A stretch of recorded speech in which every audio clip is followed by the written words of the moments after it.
The obsidian throne stood empty for the first time in 400 years, and Princess Viralthon could not stop staring at it. She stood alone in the throne room of Kale Prime, her silver skin reflecting the pale light that filtered through the crystal ceiling above her head. The silence pressed against her like a living thing, heavy and suffocating in its weight. 3 days had passed since they found her mother dead in this very room, a poisoned blade buried in the Empress's heart. 3 days since Viral's entire world had shattered into pieces. She did not know how to put back together, but grief was a luxury she could not afford right now, because the ancient laws of her people demanded something from her. Before she could claim her mother's crown, she had to prove herself worthy through the right of sovereignty, a trial that tested body and mind and spirit in equal measure. "Your Highness," a voice called from behind her, and she turned to see her advisor Kethmal approaching with careful steps. His old face carried worry in every line and wrinkle. "The arena is prepared, and the people are gathering as we speak. Are you ready for what comes next?" Was she ready? Viral did not know the answer to that question, but she lifted her chin and straightened her spine anyway. "I am the daughter of Empress Ivelthon the Wise," she said, and her voice did not shake even though her heart trembled inside her chest. "I will not shame her memory by showing fear." Kethmal nodded slowly, but something in his eyes told her that he wanted to say more. Before he could speak, the great doors of the throne room swung open with a thunderous boom. High Commander Drethval entered with his guards flanking him on both sides, and Viral felt her blood turn to ice at the sight of him. He was tall even by Kalori standards, with scales of deep purple that spoke of noble blood and a smile that never reached his cold black eyes. "Princess," he said, and the word dripped from his mouth like poison. "I came to wish you good fortune in the trials ahead. Your mother was a great ruler, and I hope you will prove yourself worthy of her legacy." Viral met his gaze without flinching, even as every instinct in her body screamed that something was wrong with this male. He had served her mother for 20 years, but she had never trusted him. "Thank you for your kind words, High Commander," she replied, keeping her voice steady and calm. "I will do my best to honor the throne." Drethval's smile widened just a fraction, and for a moment Viral thought she saw something dark flash in his eyes. Then he bowed and left the room, his guards marching behind him in perfect formation. "I do not trust him," Kethmal whispered as soon as the doors closed again. "There is something wrong about that one, something rotten at his core." Viral nodded slowly, but what could she do? She had no proof of any wrongdoing, and the right would begin within the hour. She had to focus on the trials ahead and worry about Drethval later. Far across the city, in the lower districts where common folk and off-world visitors made their homes, a human named Marcus Chen was preparing for the day ahead. He had lived on Kale Prime for 2 years now, studying the culture and history of the Kalori people for the University of New Beijing back on Earth. He found their civilization fascinating in ways that never stopped surprising him. Their laws were ancient and complex, their traditions rich with meaning, and their society operated on rules that most humans would never think to imagine. Today was special, because today he would witness something that happened only once in a generation.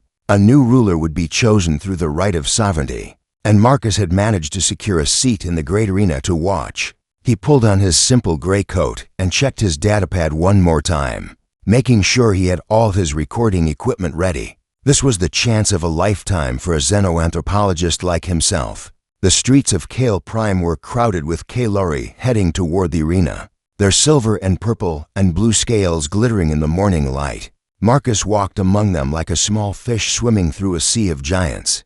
Because the average Kalori stood almost 8 feet tall, nobody paid much attention to the little human making his way through the crowd. Earth had only made contact with the Kalori Empire 5 years ago, and humans were still considered primitive newcomers to the galactic stage. They had no power here, no influence, no voice in the affairs of great empires that spanned 1,000 worlds. Marcus did not mind being overlooked. It made his work easier when people forgot he was watching. The great arena rose before him like a mountain of black stone and gleaming metal, and his breath caught in his throat at the sheer size of it. The structure had stood for 3,000 years, and countless rulers had proven their worth within its walls. He found his seat in the lower galleries, far from the noble boxes where the powerful and wealthy watched in comfort. From here he could see the entire arena floor, a vast circle of white sand surrounded by towering walls. The crowd roared as Princess Viralthon descended the steps and entered the arena, and Marcus leaned forward to get a better look at her. She was young for a Kalori royal, perhaps the equivalent of 25 human years, with silver skin that seemed to glow under the arena lights. She looked small standing alone on that white sand, and Marcus felt an unexpected surge of sympathy for her. She had lost her mother only days ago, and now she had to fight for her right to rule in front of thousands of watching eyes. High above in the noble boxes, High Commander Drethval settled into his seat with a satisfied smile.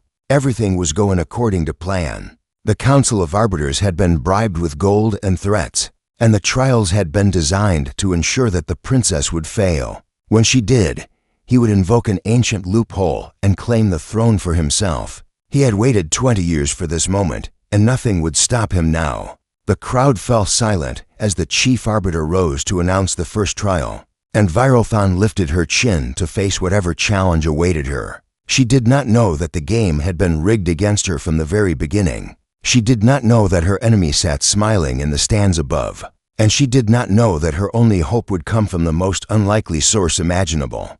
A single human sitting unnoticed in the lower galleries, watching everything with curious eyes. The first trial was about to begin.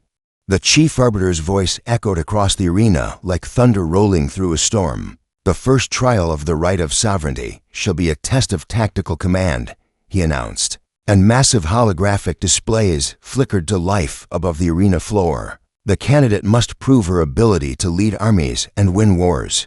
Viralthon watched as the displays formed into a three-dimensional battlefield, showing fleets of warships and armies of soldiers spread across an alien world. This was a simulation, but it would feel as real as any true battle.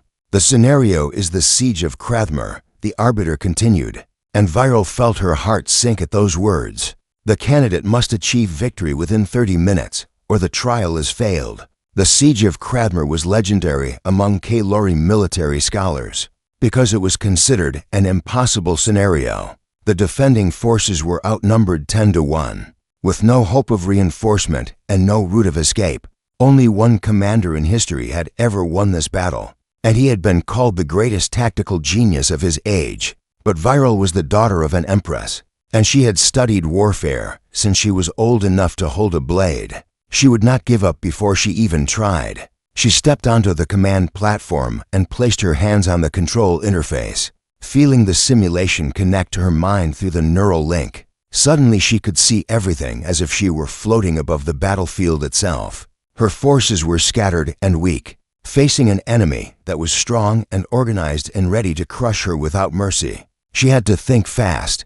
In the stands above, Marcus Chen leaned forward with fascination as he watched the holographic display. He had studied Kalori military history as part of his research, and he recognized the scenario immediately. This was no ordinary test. This was designed to be nearly impossible. He pulled out his datapad and began taking notes, recording everything he saw for later analysis. Something about this did not feel right to him, but he could not put his finger on what it was.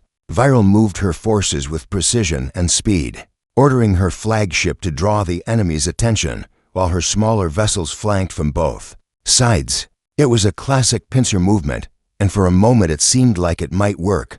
But then the enemy responded with a counter move that perfectly blocked her attack, as if they had known exactly what she was going to do. Viral frowned and tried a different approach, sending her ground forces through a hidden mountain pass to strike at the enemy's supply lines. Again the enemy responded perfectly, moving troops into position before her soldiers even reached the mountains. It was as if they could read her mind. "That is strange," Marcus muttered to himself as he watched the battle unfold above him. "The enemy AI is adapting too quickly. It should not be able to predict her moves with such accuracy." He began running calculations on his datapad, comparing the simulation's behavior to standard Kalori military training programs. The numbers did not match. This AI was operating at a level far beyond what any training scenario should allow. In the arena below, Viral was starting to panic. Nothing she tried was working. Every strategy she attempted was countered before it could succeed. Every trick she knew was anticipated and blocked. Her silver skin had faded to a pale ash gray, and sweat dripped down her face as she fought desperately to find some way to win. But the clock was running out, and her forces were crumbling under the relentless assault. "Come on," she whispered to herself, her hands shaking on the controls. "There has to be a way. There is always a way." She tried one final gambit, sacrificing her flagship in a desperate explosion that was meant to create an opening in the enemy lines. For one brief moment, she thought she had succeeded, but the enemy AI adapted instantly, closing the gap before her remaining ships could slip through. It was as if the program knew Kalori tactics perfectly, as if it had been designed specifically to defeat her. The timer hit 0, and the word defeat flashed across every screen in the arena. The crowd gasped in shock and disbelief. Viral stood frozen on the command platform, unable to believe what had just happened. She had failed the first trial. No princess had failed the first trial in living memory, and now she had brought shame upon herself and her family. High Commander Drethval leaned back in his seat with a smile of pure satisfaction spreading across his face. The plan was working perfectly. The simulation had been fed classified Kalori military doctrine, giving the AI access to every strategy and tactic that any Kalori commander would ever use. The princess never had a chance. In the lower galleries, Marcus was staring at his datapad with growing horror. He had finally figured out what was wrong. The difficulty parameters of the simulation were far beyond standard training levels, and the AI's response patterns matched classified military data. That should not exist in any public program. This trial had been rigged from the very beginning. "Someone has sabotaged the right," he whispered, and his heart began pounding in his chest. But who would do such a thing, and why? He looked up at the noble boxes, scanning the faces of the powerful Kalori who watched from above. Most of them looked shocked by the princess's defeat, but one face stood out from the rest. High Commander Drethval was smiling, and there was no shock in his expression at all. There was only triumph and satisfaction, the look of someone whose plan had succeeded. Marcus felt a chill run down his spine as understanding dawned in his mind. The High Commander had done this. He had rigged the trial to ensure that the princess would fail. But what could Marcus do about it? He was just a human, a nobody from a primitive world that the Kalori barely acknowledged. He had no power here, no authority to challenge the actions of a High Commander. In the arena below, Viral stepped down from the command platform on shaking legs, her face a mask of pain and humiliation. She had failed, and now she had to face whatever came next. The Chief Arbiter's voice rang out once more, cold and formal and without mercy. "The candidate has failed the first trial of command. By the ancient laws, she must now face the second trial immediately. Let the trial of combat begin." Guards stepped forward and pressed a ceremonial blade into Viral's trembling hands, and she realized with growing dread that she would not be given any time to recover. She would have to fight now, exhausted and demoralized and still reeling from her defeat. Across the arena, a gate opened with a grinding of ancient gears, and a massive figure stepped out onto the white sand. Viral recognized him immediately, and her blood ran cold. It was Kethanar the Unbroken, the greatest warrior in the entire Kalori Empire, and he had never lost a single duel in his entire life. This was no random draw. This was an execution. Kethanar the Unbroken walked across the white sand of the arena with the easy confidence of a predator who knew he could not be defeated. His scales were the color of dried blood, and his yellow eyes burned with the cold fire of a born killer. He stood almost 9 feet tall, with muscles that rippled beneath his scales like coiled serpents waiting to strike. In his hands he carried twin blades of black metal, and those blades had tasted the blood of over 300 opponents. Viralthon gripped her ceremonial sword with both hands and tried to steady her breathing. She was exhausted from the failed tactical trial, her mind still clouded with shock and humiliation. But she could not show weakness now. If she showed fear, she would die. "Little princess," Kethanar rumbled, and his voice was like stones grinding together in the depths of a mountain. "I have heard stories of your training. They say you are skilled with a blade, but skill means nothing against experience. and I have more experience than any warrior alive." The crowd fell silent as the two fighters circled each other on the sand, and the tension in the arena was thick enough to cut with a knife. Everyone knew what was about to happen. They were about to watch a princess die. In the noble boxes above, High Commander Drethval watched with barely contained excitement. He had paid Kethanar a fortune in gold to ensure that the princess would not survive this trial. The warrior had been reluctant at first, because killing a royal was a serious crime. But gold had a way of changing minds. "Make it look good," Drethval had told him. "Make it look like a fair fight. Then enter." Kethanar had agreed, and now the trap was closing around the princess like the jaws of a great beast. Marcus Chen sat forward in his seat, his heart pounding as he watched the two fighters prepare to clash. He had seen enough Kael'ori duels to know how this would end. The princess was good, but Kethanar was legendary. She did not stand a chance, but something about the situation still bothered him. A nagging feeling that something was deeply wrong. Why had the greatest warrior in the Empire been selected as her opponent? The champion was supposed to be chosen by random draw, but what were the odds of randomly selecting the one fighter who could not be beaten? He pulled out his datapad and began searching through public records, looking for anything that might explain what was happening. If his suspicions were correct, there had to be evidence somewhere. In the arena below, the fight had begun. Viral attacked first, lunging forward with a quick thrust aimed at Kethanar's chest. It was a test strike, meant to gauge his speed and reactions. The great warrior blocked it easily and countered with a sweeping slash. That Viral barely managed to dodge. The crowd gasped as the princess rolled away from the attack and came up swinging. Her blade caught Kethanar across the arm, drawing a thin line of violet blood. First blood to the princess. For just a moment, hope flared in Viral's chest. Maybe she could do this. Maybe she could find a way to win.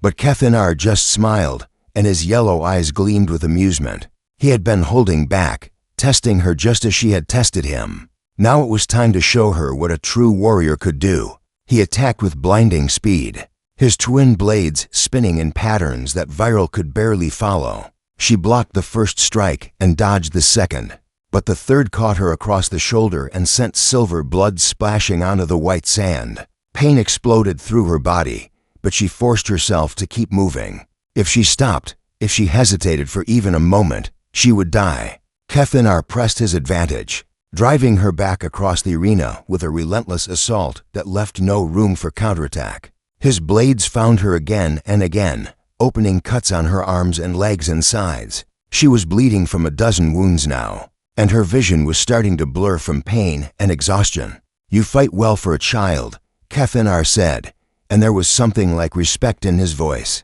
"But this is where your story ends. I am sorry it has to be this way." He raised both blades for a killing strike, and Viral knew she could not block it. She was too slow, too weak, too damaged to survive what was coming. This was the end.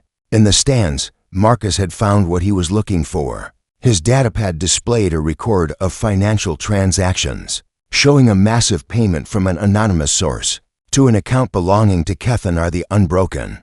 The payment had been made 3 days ago, the same day the Empress had been murdered. This was not a fair trial. This was an assassination. Marcus looked around wildly, desperate to find someone who could help.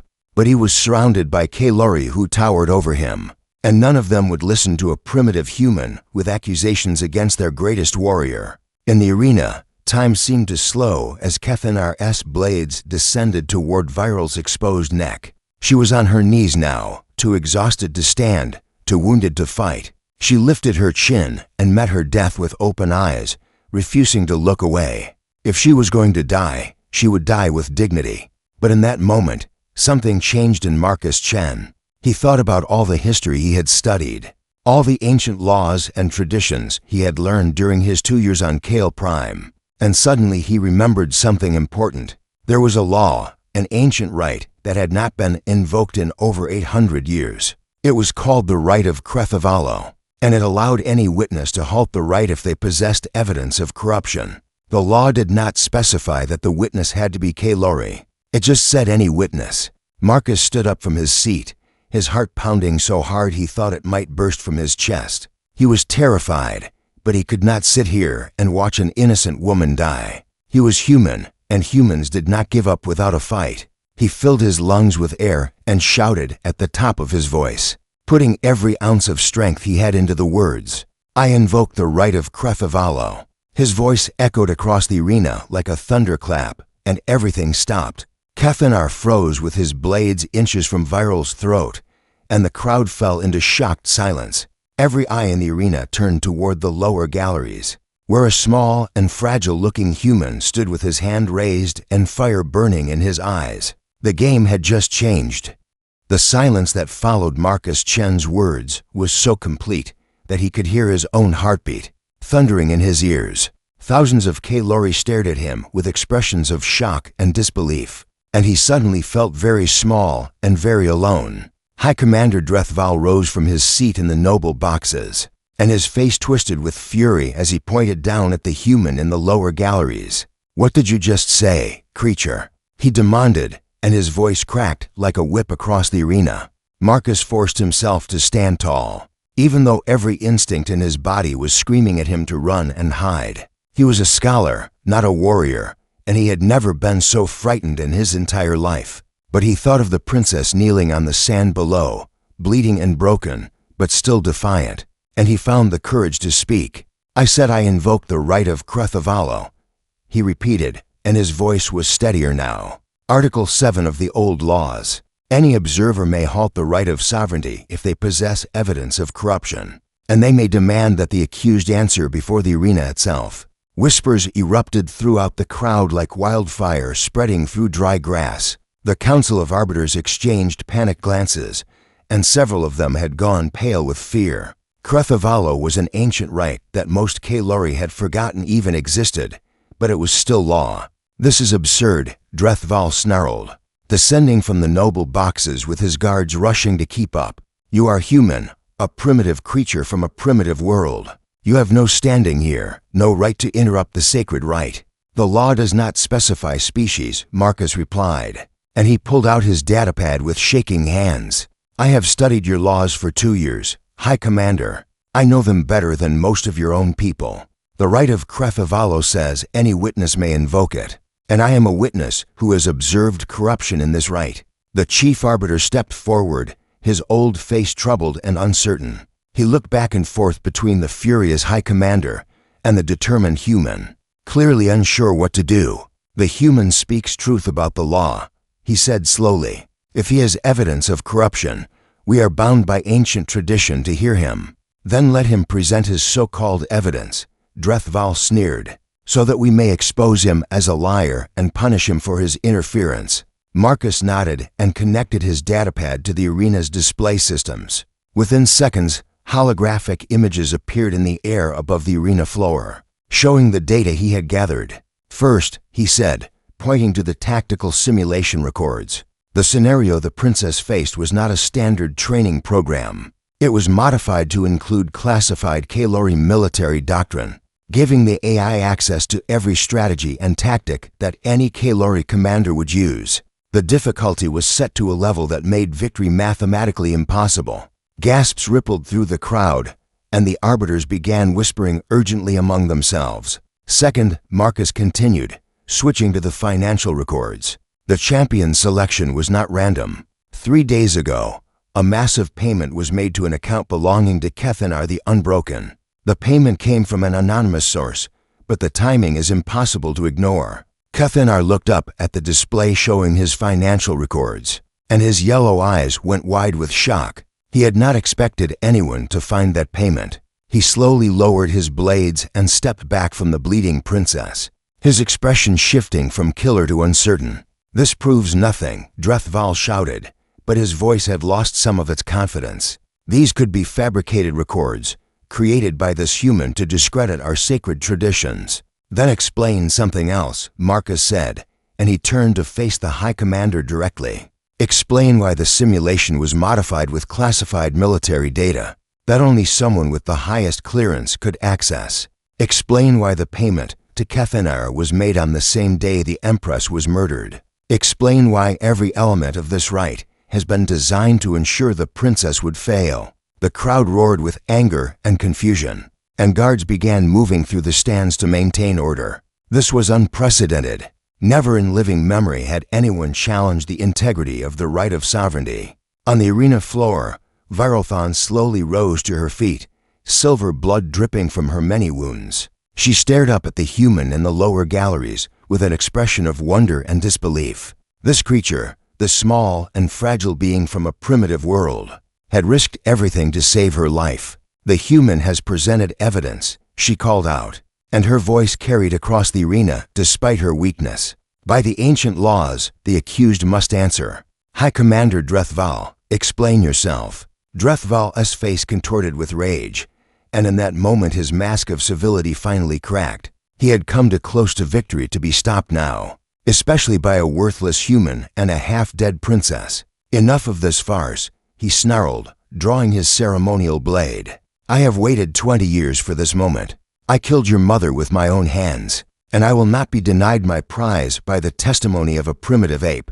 The confession echoed through the arena like a bomb exploding, and the crowd erupted in chaos. Guards loyal to Drethval drew their weapons, while other guards moved to protect the princess. The Council of Arbiters scrambled for safety as the arena descended into confusion.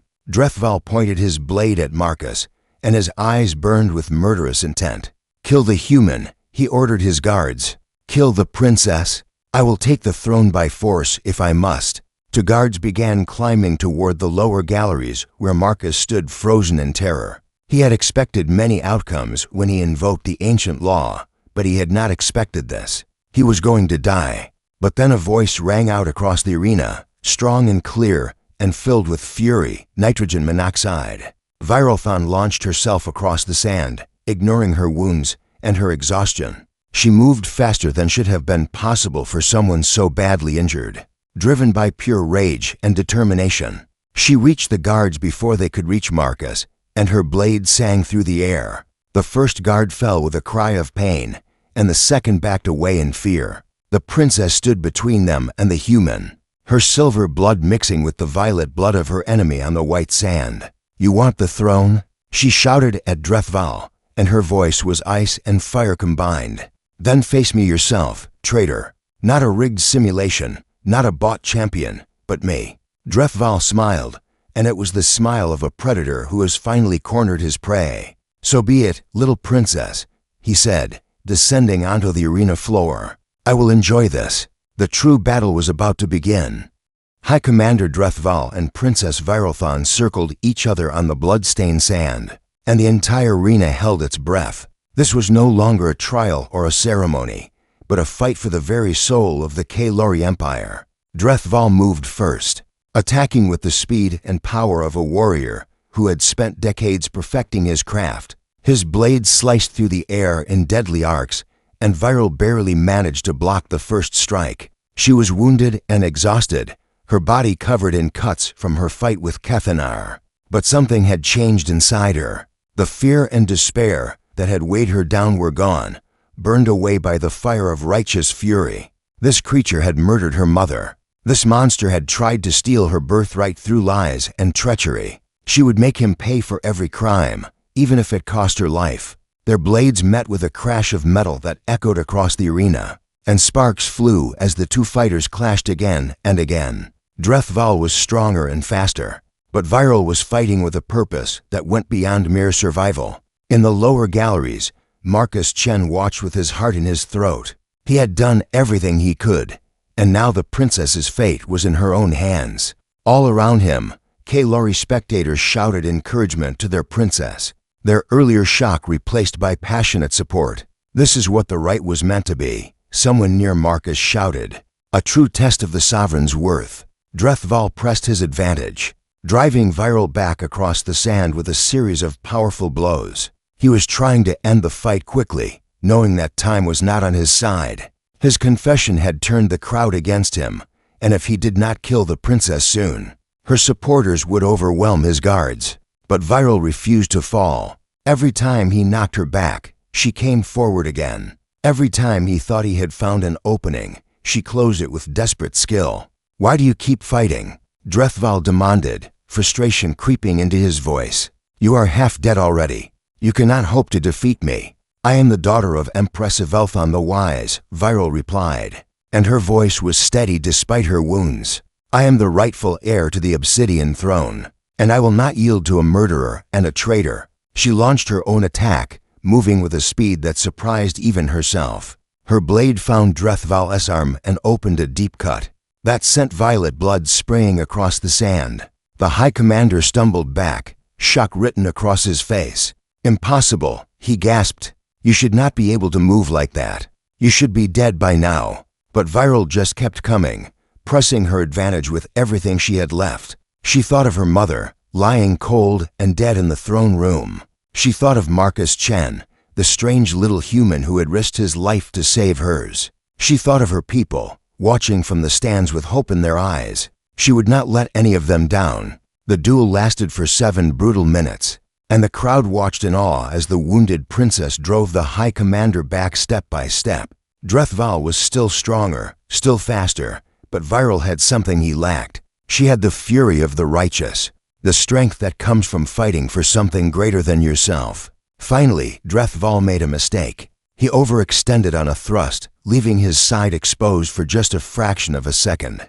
Viral saw the opening and took it, driving her blade deep into his chest. The High Commander's eyes went wide with disbelief, and his weapon clattered to the sand. He fell to his knees, silver blood bubbling from his lips as he stared up at the princess who had defeated him. "How?" he whispered. "How could a child beat me?" Viral pulled her blade free and stepped back, her chest heaving with exhaustion. She looked down at the dying traitor with no pity in her eyes. "You forgot something important," she said. "You forgot that I am my mother's daughter." Drethval's eyes went dark, and he collapsed onto the sand. The crowd exploded in thunderous cheers, and Viral stood alone in the center of the arena, victorious at last. But before she acknowledged her people, before she claimed her throne, she did something that no Kalori royal had ever done before. She turned away from the crowds and climbed the steps toward the lower galleries. Marcus Chen watched her approach with wonder and confusion. What was she doing? Why was she coming to him instead of accepting the cheers of her people? Viral stopped in front of him, and for a long moment she simply looked at the small human who had changed everything. He was so fragile, so easily broken, and yet he had done what none of her own people had dared to do. "What is your name?" she asked, and her voice was gentle despite her exhaustion. "Marcus Chen," he replied. Viral reached out and pressed her forehead against his, and the crowd fell silent in shock. This was the gesture of a life debt, the highest honor a Kalori could bestow. No royal had ever given this honor to an outsider, let alone a human. "Marcus Chen," she said softly, "you gave me back my empire. From this day forward, you are Krethanar, a friend of the crown. Your name will be remembered in our histories forever." She turned to face her people, raising her voice to carry across the entire arena. "Let it be known across the stars and through the ages," she proclaimed. "When I stood alone, when my own people had betrayed me and death came for my throat, a human stood up, a creature from a world we called primitive, a being we dismissed as unworthy of our attention, risked everything to save your princess." She pointed at Marcus, who stood frozen in disbelief. "This is the courage of humanity," she declared. "This is the honor of their kind. From this day forward, the humans are allies of the Kalori Empire. They will be welcomed on our worlds and treated with the respect they deserve." The crowd roared its approval, and Marcus felt tears streaming down his face. He had come to Kale Prime as a humble scholar, hoping only to study their culture and learn their ways. He had never imagined that he would become part of their history. Viral smiled at him, and there was warmth in her silver eyes. "Thank you, Marcus Chen of Earth," she said. "Thank you for standing up when no one else would." Marcus smiled back, unable to find words for what he was feeling. He had only done what any decent person would do. He had seen injustice, and he had refused to accept it. Perhaps that was what made humanity special, he thought. Not their strength or their technology or their wisdom, but their stubborn refusal to give up when things seemed hopeless. The princess turned and walked toward the obsidian throne, ready to claim her birthright at last. And Marcus watched her go with pride swelling in his heart. A new era had begun, and humanity would be remembered. 500 years later, The story of the human in the crowd was still told across 1,000 worlds. Children learned about Marcus Chen in their schools, and statues of him stood in the gardens of the Imperial Palace. And every year, on the anniversary of Queen Viralthon's coronation, the people of the Kalori Empire gathered to celebrate not just their beloved ruler, but the small and fragile human who had reminded the galaxy what true courage looked like. Humanity had earned its place among the stars, one act of bravery at a time.